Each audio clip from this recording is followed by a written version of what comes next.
Hi అండి, welcome to నాను creations. I'm మమత. ఈరోజు అయితే నేను పల్లీల పచ్చడి చేస్తున్నానండి. రోజు అయితే కూరలు చేసుకొని తింటూ ఉంటాము, నాన్ వెజ్ తింటాము, బిర్యానీ తింటాము. ఏదో ఒకసారి అయితే పచ్చడి కూడా చేసుకోవాలి అండి. చాలా టేస్టీగా చేస్తాను నేను ఎలా చేస్తాను ఇప్పుడు వీడియోలో కంప్లీట్గా చూపిస్తాను.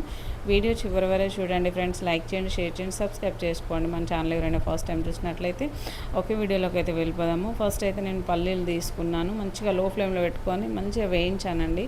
మంటలు లో ఫ్లేమ్లో పెట్టుకొని వేయించుకుంటేనే పల్లీలు అనేది లోపల నుంచి మంచిగా ఫ్రై అయ్యి పచ్చడి కూడా చాలా బాగుంటుంది.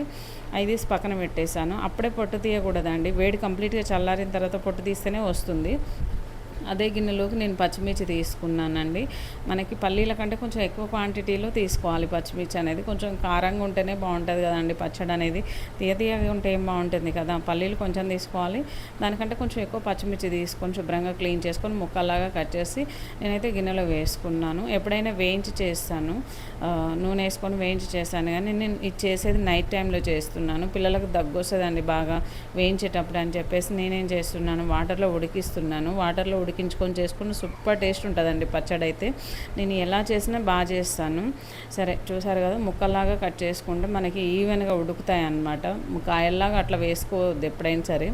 సరే, ఒక చిన్న సైజ్ టొమాటో, చిన్న సైజ్ ఆనియన్ ముక్కల్లాగా కట్ చేసుకొని వేసుకున్నాను. మంచిగా మూత పెట్టేసుకుంటే ఒక 10 నిమిషాలలో ఉడికిపోతుంది. తర్వాత పల్లీల పొడి తీసుకొని మిక్సీ జార్లో వేసుకున్నాను. కొంచెం జీలకర్ర వేసానండి, ఎల్లిపాయలు వేసాను. అక్కడేమో ఆనియన్స్ వేసాను కదా, దాని టేస్ట్ దానికే ఉంటుంది. ఎల్లిపాయలు కూడా వేసుకోవాలి అన్నమాట. తర్వాత నేను పచ్చడి చేసేటప్పుడు ఎప్పుడైనా సరే అండి, నేను కొంచెం పసుపు వేస్తాను, చిటికడంతా. మరీ ఎక్కువ వేసుకుంటే థిక్ కలర్ వస్తుంది, బాగుండదు చూడడానికి కూడా.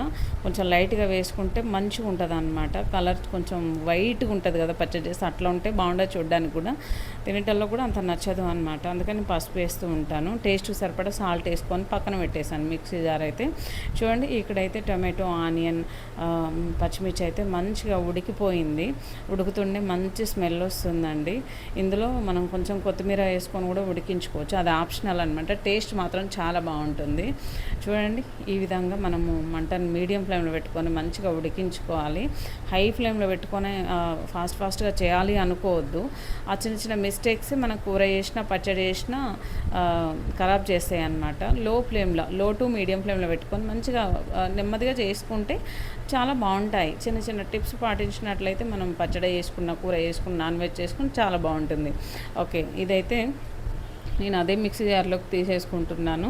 మిక్సీ జార్లోకి తీసేసుకొని ఇంకా మూత పెట్టేసుకొని మరీ మెత్తగా కాకుండా కొంచెం బరకగా గ్రైండ్ చేసుకుందాము.